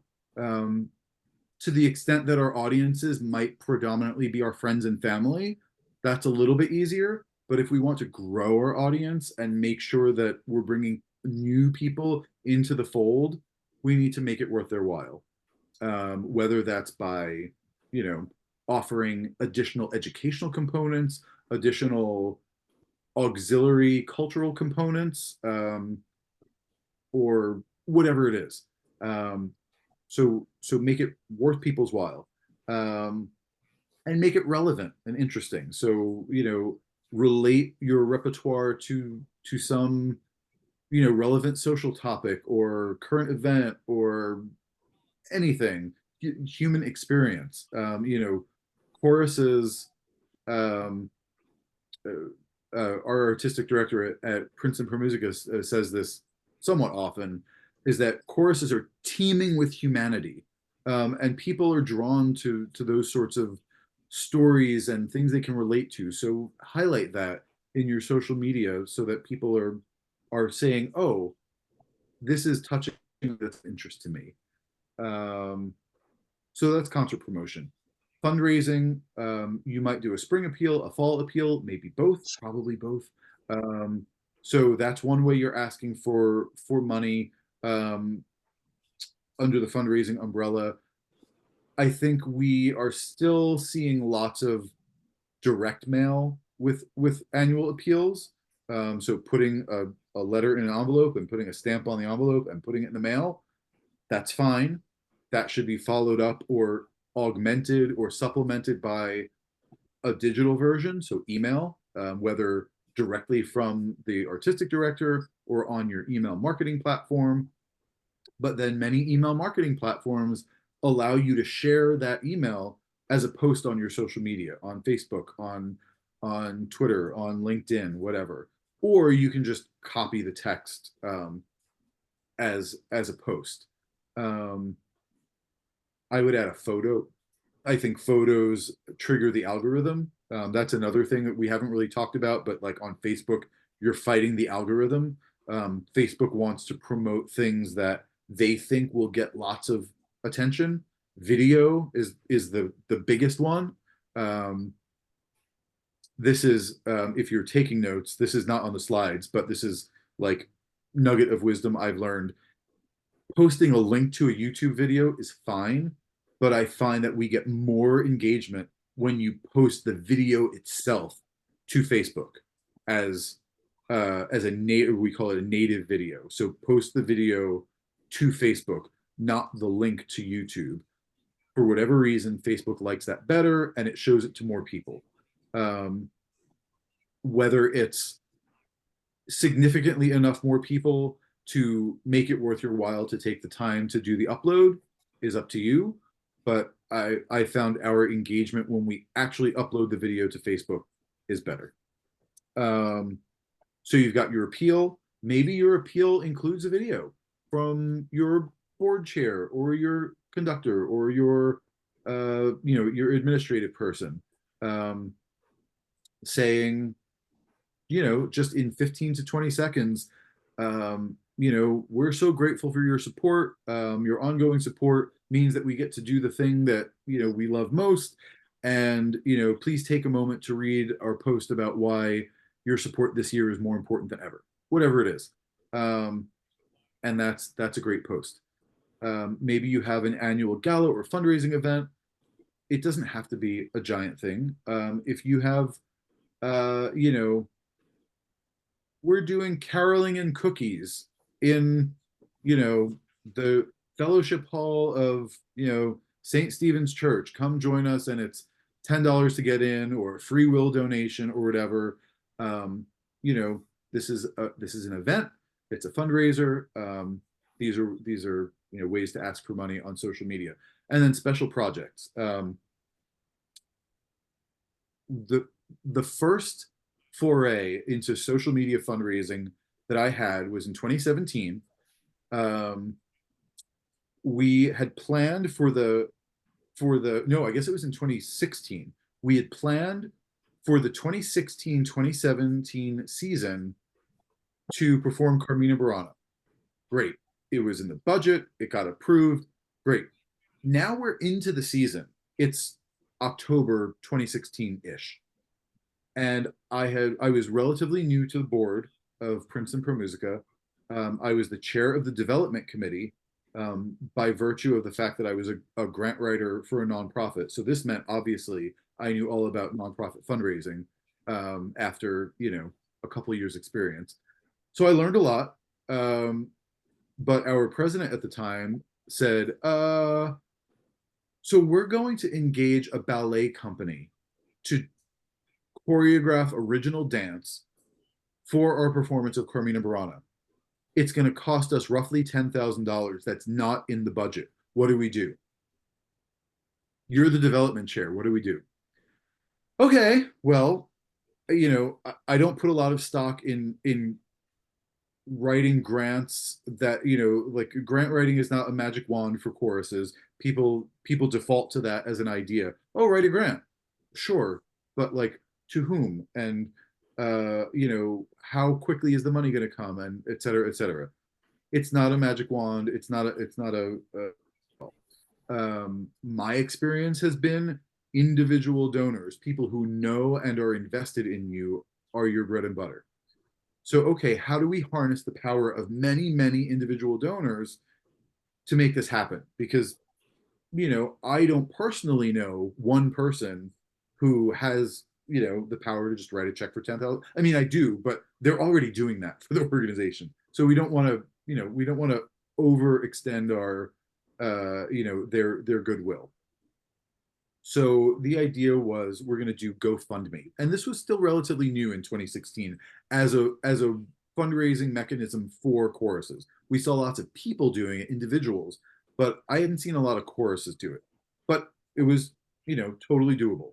Great. We're going to create a fundraiser, and we're going to try to raise $10,000 on GoFundMe. And we had our conductor make a little intro video saying, we have this opportunity to create new art. You can be part of the creation of something brand new. No one's ever seen it before. This ballet company is wonderful. You can check them out on their website. They're going to create original choreography for Carl Orff's Carmina Burana to be performed as he envisioned it, as a, you know, a scenic, a visual spectacular, a scenic cantata.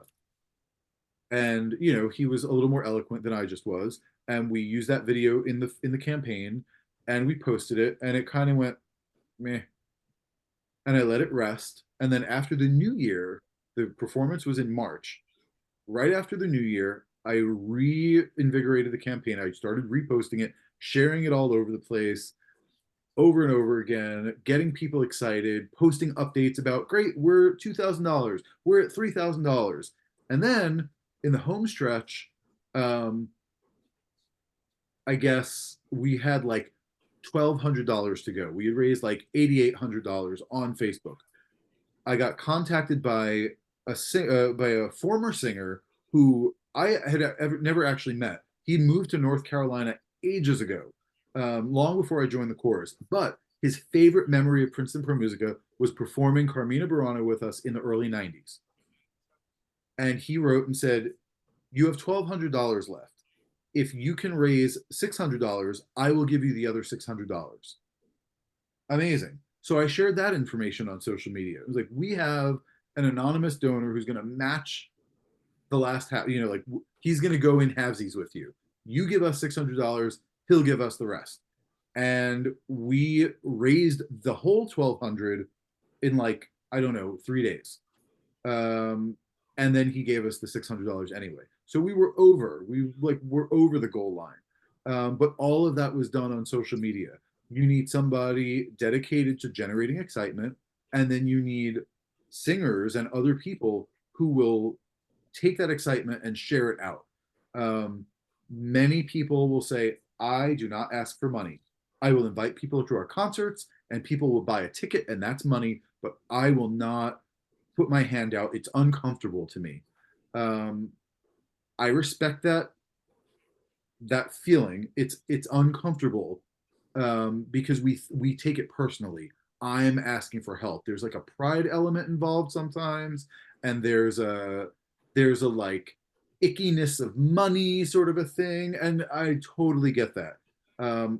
I've sort of been desensitized to it by virtue of exposure over the course of years, but it's still, you know, it's a lot.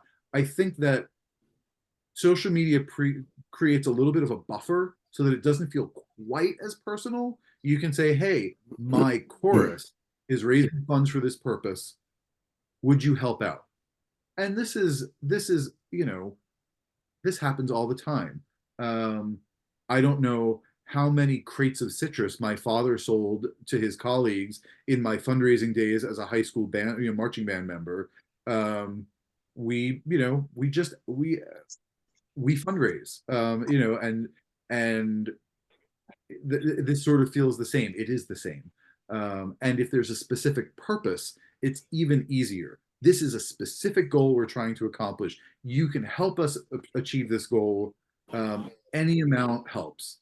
$1, $10, $1,000, no donation too small and no donation too large.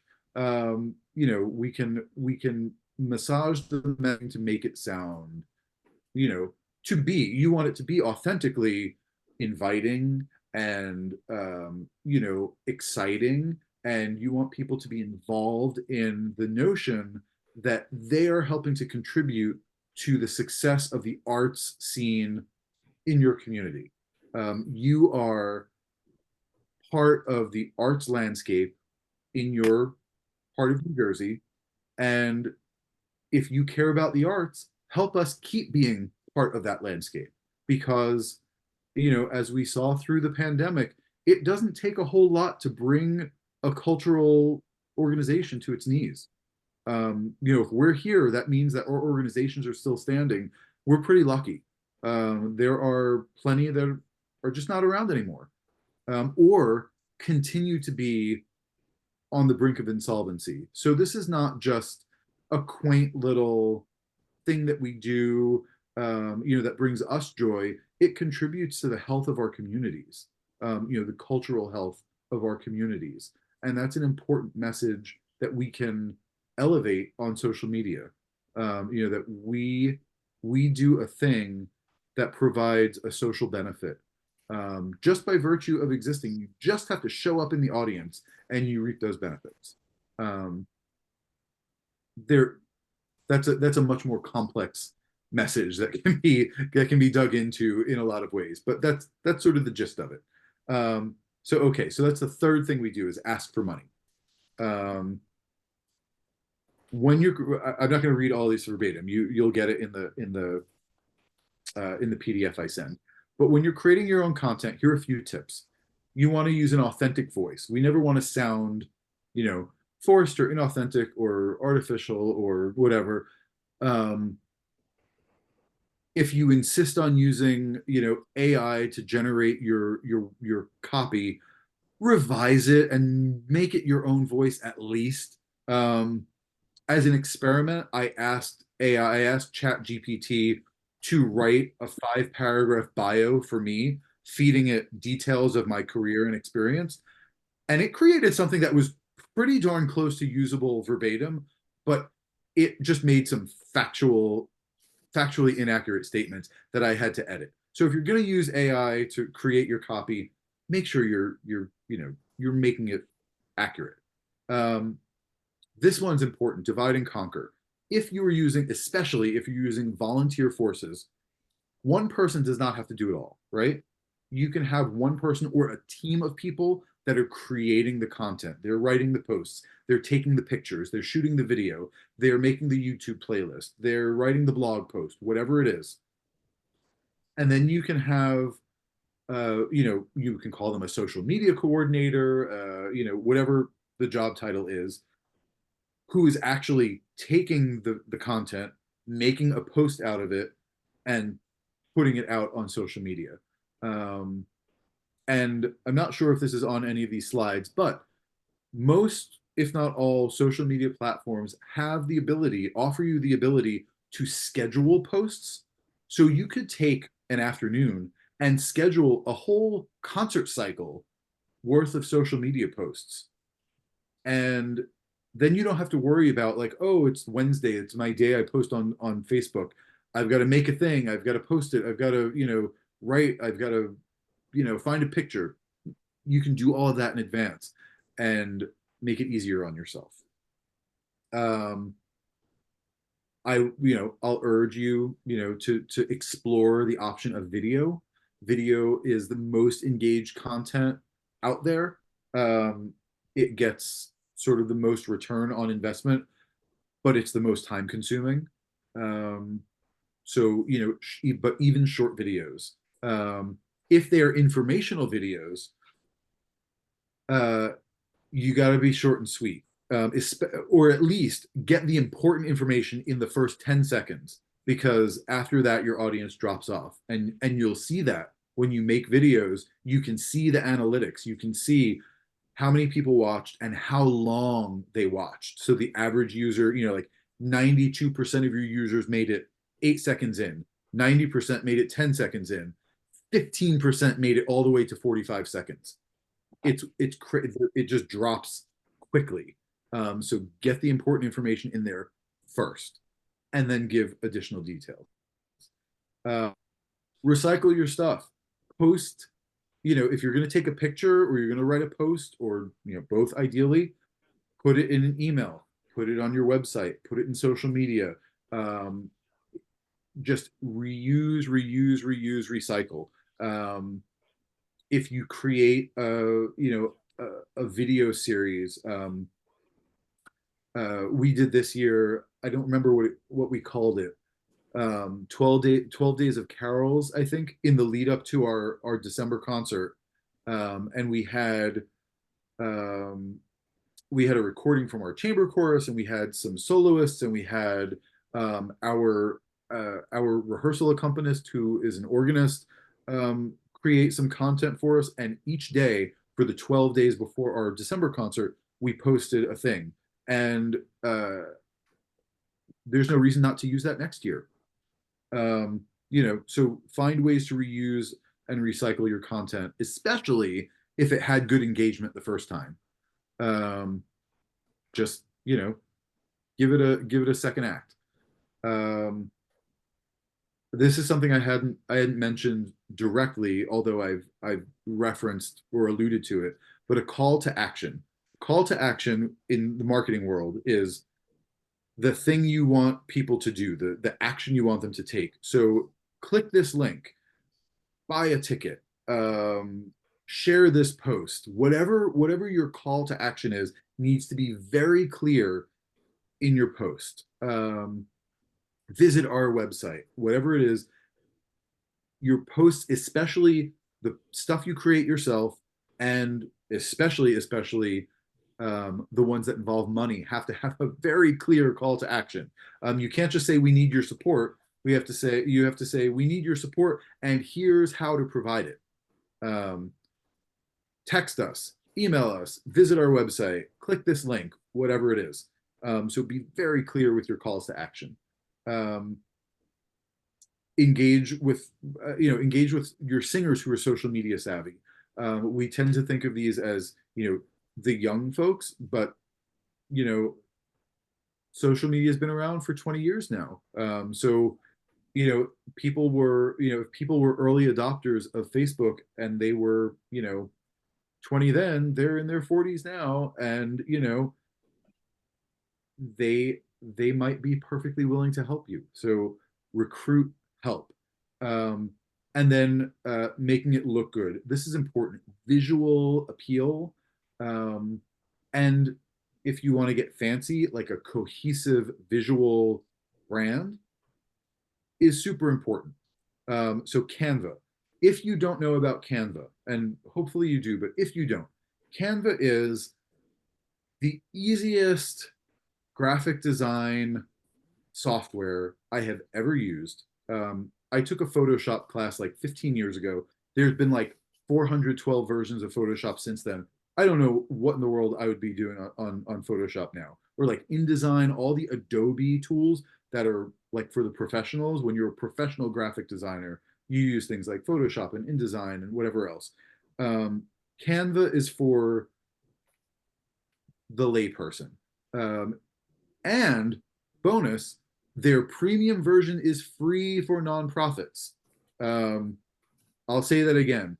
Canva Premium is free for nonprofits. If you're not using Canva, use Canva. Go canva.com and go get their premium version. You have to like provide like your IRS letter or whatever to prove that you're a nonprofit.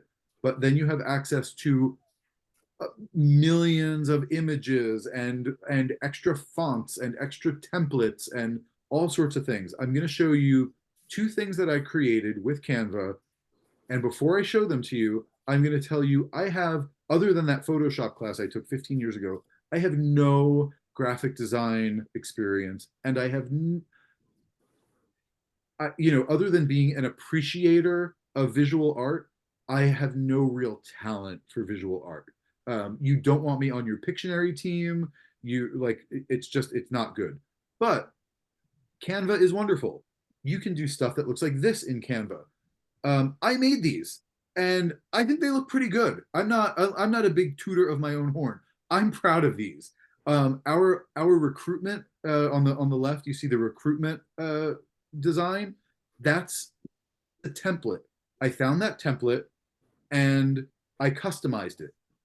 So you can tell Canva what your brand colors are. So if you have a logo or you have colors that are associated with your chorus, you can tell Canva what your brand colors are, and then you can apply those colors to any template. So I took this template, it was like blue and yellow and purple or whatever, and I clicked on, brand template, and it put our colors in, the blue, the black and the red and the white. And I think it looks great. And it's informational. It's maybe a touch text heavy, but I think there is enough visual variety that people get the message, and we had amazing engagement with it. And then on the right is just the very simple graphic, again a template that I customized with the colors and the text, and I imported our graphic, our logo graphic. These are the three women who are the grandma and the mom and the daughter who sing in our soprano section. And it took me, you know, I'm a I'm a I'm a futzer. Everything has to be exactly like to the pixel.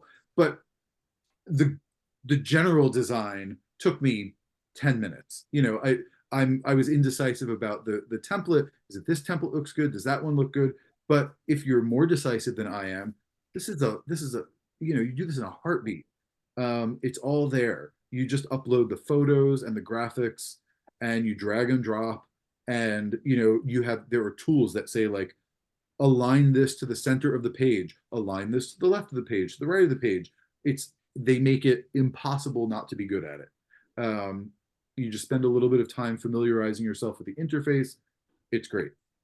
So get Canva is my is my message to you. And while we're talking about free tools for nonprofits, if you are looking for, this is kind of unrelated, but not entirely. If you're looking for a fundraising platform, especially if you've been thinking about wanting to offer text to donate.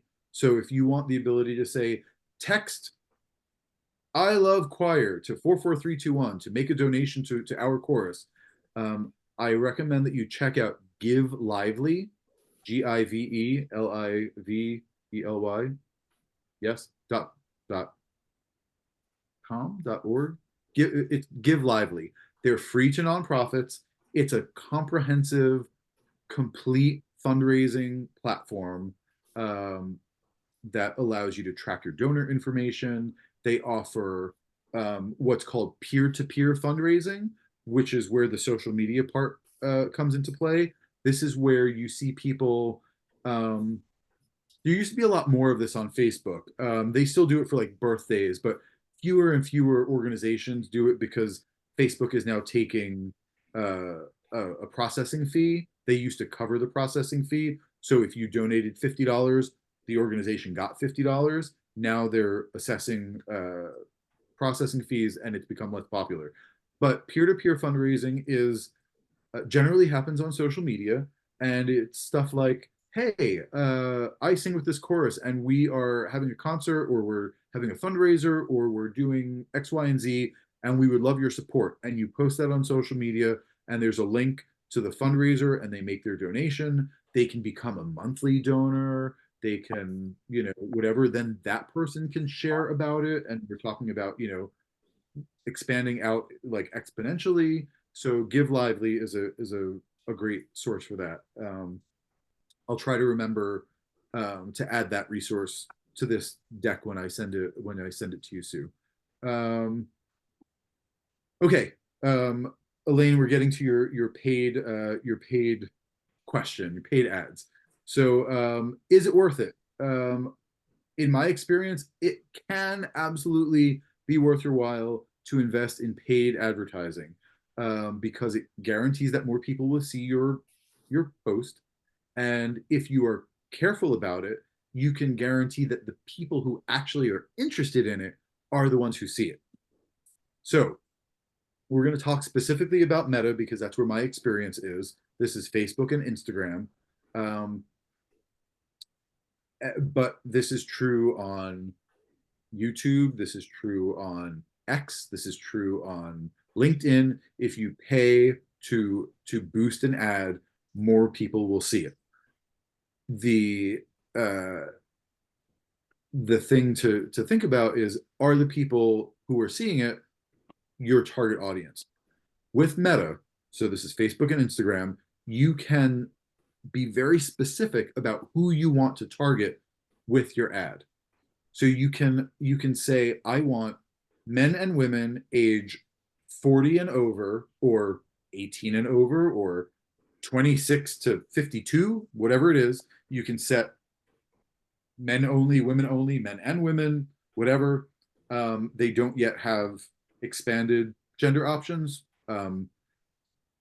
That's its own fault. But yes, we we can set demographics for gender, for age, and then for geography. So when I post for recruitment, I choose Princeton, New Jersey, and then I can set a radius, 10 miles, 15 miles, 20 miles, whatever. If I'm advertising for a concert, I'll choose Princeton plus a wider, you know, I might expand to 40 or 45 miles so that like I get into Philadelphia just barely, or I get into New York just barely, depending on who our soloists are, or what our if we have a last year we collaborated with a Baroque orchestra that was out of the Bucks County area, so we advertise a little bit more leaning toward that area. So you can choose a geographic uh, um, target. And then demographic targets. You can say, I want people to see this ad who have listed in their profiles that they are interested in live music, in culture, in Mercer County, New Jersey, in, they are music educators. They follow Princeton University, the College of New Jersey, Mercer County Community College, Rowan University, whatever. Any of, Mason Gross School of the Arts. So you can target people who, are expressing interest in related things. Baroque music, Bach, Mozart, new music, organ music, orchestral music, ballet, whatever. You can choose all of these things, and that makes more specific the audience of your post. Meta will tell you, based on all of this information you provided us, this is the approximate size of your audience. 2.3 million people, 1.7 million people, whatever. That's like the total number of people that might see the ad. And then it will tell you based on the amount of money that you put into the ad. So you choose the length of the ad, a week, 2 weeks, 10 days, whatever. And then you'll say, I want to spend $2 a day, $5 a day, $12 a day on this ad. And based on how much you fund it, it will tell you how many clicks per day you can expect on average. So you can customize that pretty significantly. Elayne says that, I see. It's been drummed into me by music publishers that I need to pay them if I see. Okay. Transcontinental Music, for example, asks for whatever. Yes. So if you're sharing copyrighted intellectual property, yes, Meta has tools that will scan your posts and say, we recognize this as copyrighted music, and they will mute the music if that's the case.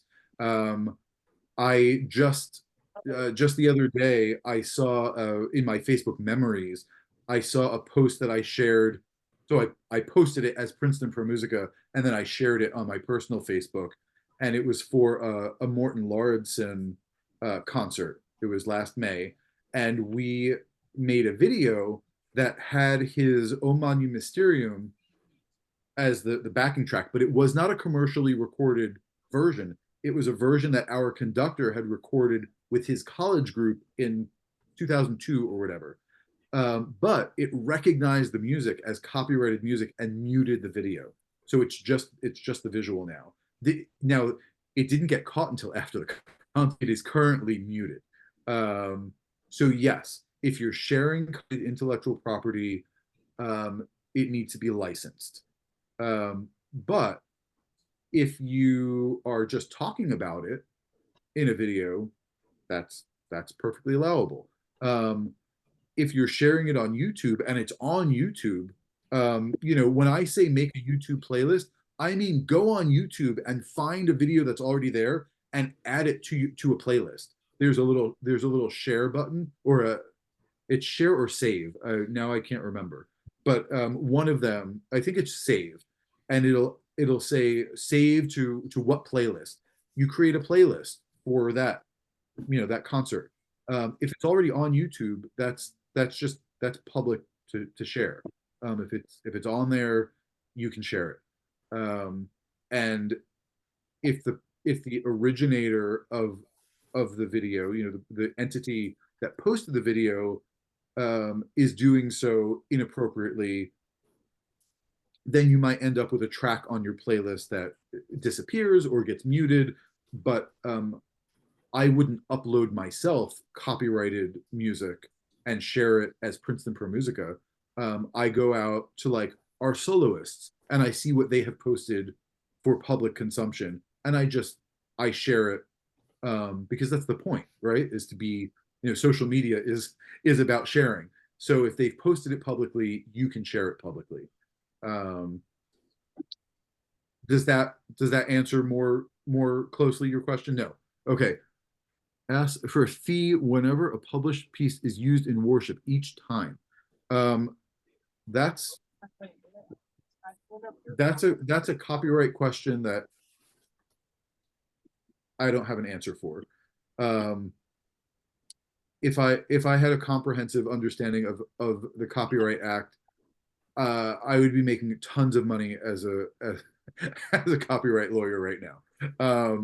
And this is another topic where if you ask 3 musicians a copyright question, you will get 17 answers. If if you're in the I'm a choir director group on Facebook, that is like I just mute all of those conversations because they turn toxic and nobody knows what they're talking about. Find a lawyer. I know. Find a copyright lawyer. I had the name of one if you want one. So yes. So you can pay for ads on Meta. I have found they yield results. Just anecdotally, in the past 3 seasons, Princeton Pro Musica has met or exceeded its concert ticket revenue and has sold out more concerts in the past 3 seasons than in the prior decade. And the past 3 seasons is the period of time that there has been a dedicated person doing marketing. And part of the marketing I've been doing is paid social media ads. Not a ton, like $100 per concert cycle, $150 per concert cycle. That's a bigger amount relative to your budget. For some organizations, it's a drop in the bucket. Some people have to really plan to spend that money. And some people, but you don't have to spend that much. You can spend a smaller amount. It's entirely customizable. And if you find that it's successful, maybe you augment the spend the next time. So that's all entirely up to you. And all of this advice is scalable to your organization, right? We're doing something I didn't expect, which is running up right against time. I expected more awkward pauses, but here we go. So just a few additional tips for success. Basically, consistency is key. Know who you're talking about or know who you're talking to. CTAs is calls to action. Make sure people know exactly what you want them to do when you post to social media. This is one that I didn't talk about before, but jargon. Avoid jargon. I think that we use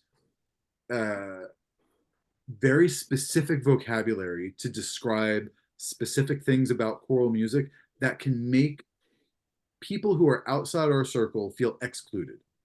And I think that choral music should and can be the most inclusive of the performing arts. Yeah, how long will it be? So do you have a We are what, just one? hello. If you're not muted, here we go. If you're not muted, could you please mute yourself? Thank you. So yes. So we want to use, rather than saying, for example, this luminous cantata, this luminous 17 movement cantata employing period Baroque orchestra and blah blah blah blah blah. We want to say, the story of Solomon told, through music is brought to life with, singers and orchestral players in a way that you've never heard before. Vocabulary that anyone will understand. Because when we talk inside baseball, it shuts out people who should be in our audience who think they don't belong there. And everyone belongs in our audience. So be aware of that. Be concise. That's, rich coming from me, but when you're posting, be concise in your language. Be very clear about what you're saying, what you want people to do, what the point is. We're, like I said, we are constantly competing for mental bandwidth and eyeballs and attention. You can read this statistic about the average Facebook user on their phone engages with a post for 1.7 seconds. So you got to get them fast. Follow up with your leads. This is like a sales thing, but on social media, when people comment back to them, start a conversation. If they react to your recruitment post, but you see that they didn't sign up for an audition, reach out to them on that platform and say, hey, I saw you liked our post. Did you plan to audition for our ensemble? We'd love to hear you. This creates relationships, which is part of the whole point. And give specific pointers to your singers about how to be good advocates for your social media presence. Make it clear to them that when they see your choir post or your ensemble post, that they are interacting with the post so that it gets that organic engagement, and then their networks see the post as well. That's one of the key, this is like the value of word of mouth. Liking and sharing and commenting on posts is the social media version of word of mouth. I told two friends and they told two friends and they told two friends. This is how we build our social media network and following and presence. So give your singers the tools for success, and that will lead to the organization's success. And with 2 minutes overtime, that's what I've got to say. I hope you learned some things. If you have questions, I'm gonna say I'm good to hang out for 15 more minutes. So if you want to go, I welcome you to sign off if you're ready. I can hang out for 15 more minutes. If you want to unmute yourself, ask a question, put it in the chat, however you want to do it. Let's try not to talk over each other.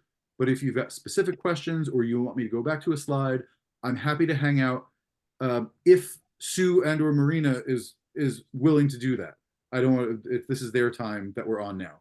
So if you've got 10 or 15 minutes, I'm happy to hang out.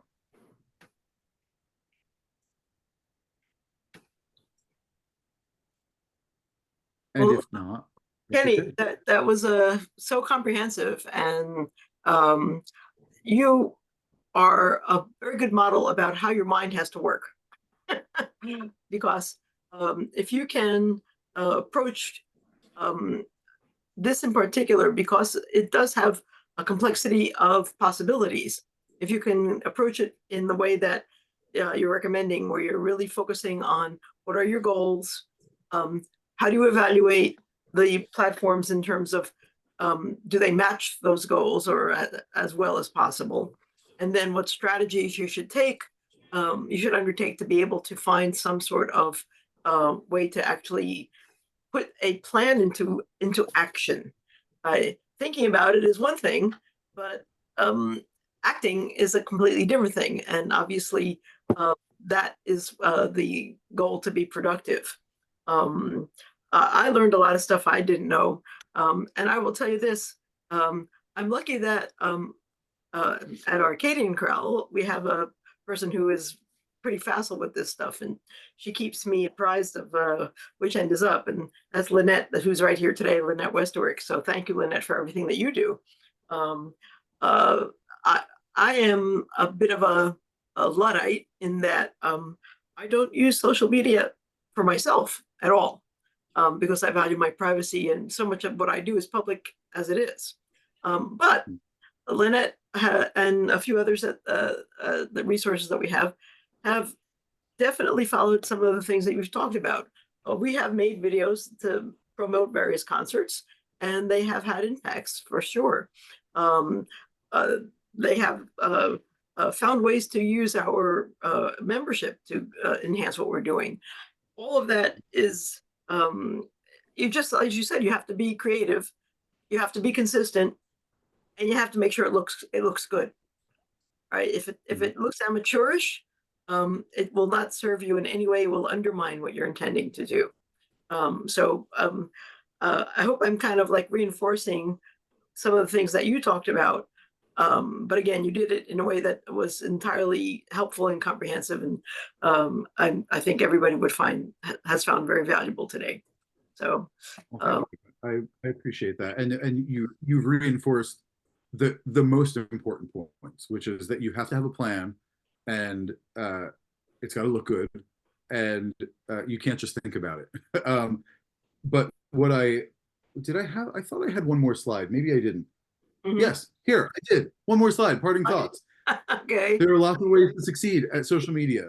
Consistency is key, and start with one thing. I think, 2 hours worth of monologue is overwhelming. Their possibilities are endless. Pick one thing and do it. And if that works, great, keep doing it and add one more thing. This does not have to be, you have to shift all of the energy of your organization to social media right now. Emergency, hair's on fire. This is like, just try one thing. And whatever you think might have, some impact, and make a plan to make it happen. Agreed. I do have a question, and that is certainly through Course Connection, we get some very, very interesting articles, and often they have to do with social media, which has been very helpful. But I guess my question to you is broader in that,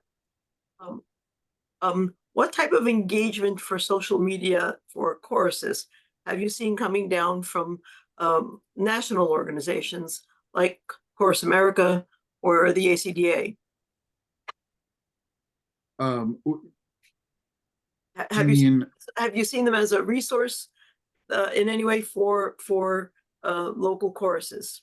What do they offer? Anything in particular that we should be aware of? I think that Course America. I'll speak more about Course America because I'm more attuned to their activities. ACDA serves the academic choral world phenomenally, but I haven't interacted with them as much recently. But Course America does a good job. They do an outstanding job of creating content. I would say, and this is not a knock against Course America, which I think is a fine organization, an important organization. They do great work, but they provide really excellent stuff sometimes.